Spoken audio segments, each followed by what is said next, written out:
ya chama cha PLP, chama cha ukombozi cha wananchi. Chama cha PLP ni chama kimebuniwa kwa itikadi gani? Ideology for this political party PLP. Let us understand. Niseme ni we rebranded. Okay. From NARC Kenya to People's Liberation Party. Sisi ni watu ambao msingi wetu ni kufanyia wananchi kazi, kuangalia maslahi ya wananchi na kuangalia sana sana wanyonge. We are social democrats.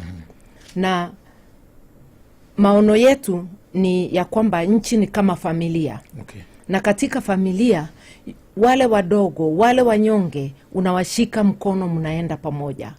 Kwa hivyo PLP sera zetu ni kwamba mambo ya matibabu iwe inasimamiwa kikamilifu, kila mtu apate matibabu ya hali ya juu kutoka kuzaliwa mpaka kufa, cradle to grave. Mambo ya masomo pia, kila mtu apewe masomo ya hali ya juu kutoka nursery, yani msingi, mpaka university. Okay. Akiwa anaweza kufika huko. Ni kusema kwa shule zote ambazo ni za serikali, kwa hospitali zote za serikali, matibabu na masomo iwe free. Ni kusema maslahi ya watu ya umuhimu, ile ina support, inawezesha mtu kuishi maisha. Hiyo ni kama nishasema. Okay. Masomo na health, lakini makao, Okay. chakula, maji, na mambo kama hiyo. Vile vigezo ambavyo vimewekwa kwenye katiba. Okay. Article 43, basic needs. Zipeanwe. Okay. Na nina hofu ya kwamba kutoka tupate hii katiba yetu ya 2010, miaka 15 isha, na serikali haija simamia hii basic needs vile katiba imesema. Na katiba ilikuwa imesema zipeanwe progressively. 15 years ni ya kutosha. Na inawezekana tukikomesha wizi, utumishi mbaya wa mali ya umma, tunaweza pea wale hawana kazi stipend, yani social support. Vile wazee wanapatiwa 2,000. Na hata hiyo ya wazee inahitaji kuwa reviewed. Na unajiuliza pesa itatoka wapi? Ile yote inaibiwa, matumishi baya, exaggerated bills, hiyo yote inatosha. Tena, kwa nini tukae na watu wengi hivyo ambao hawana kazi? Ni lazima tutengeneze uchumi wa nchi. Okay. Ndivyo uweze kupanuka na kazi ziweze kupatikana. Serikali haiwezi ajiri kila mtu.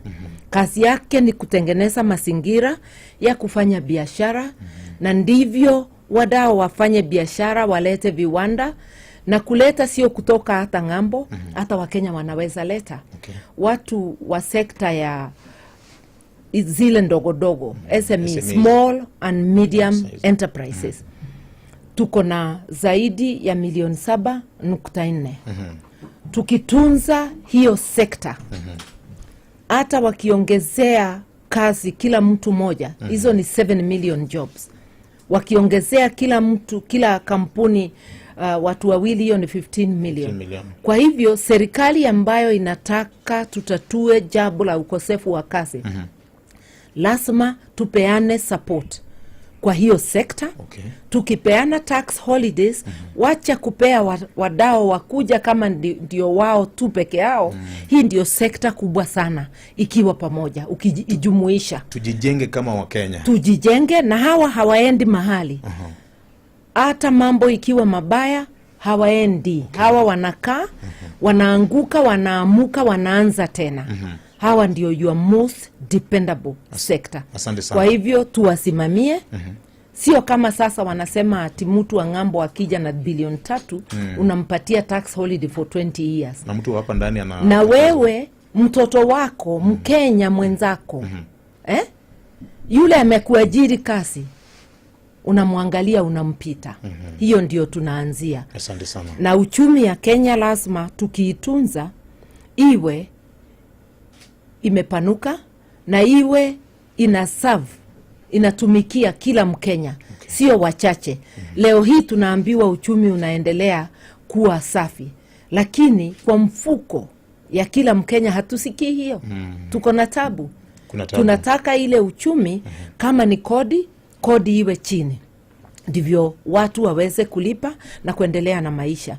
Leo iko wengi walikuwa wamenunua manyumba, hiyo manyumba inauzwa sababu payslip haina pesa ya kulipa nyumba. Iko wengine walichukua gari, imechukuliwa sababu payslip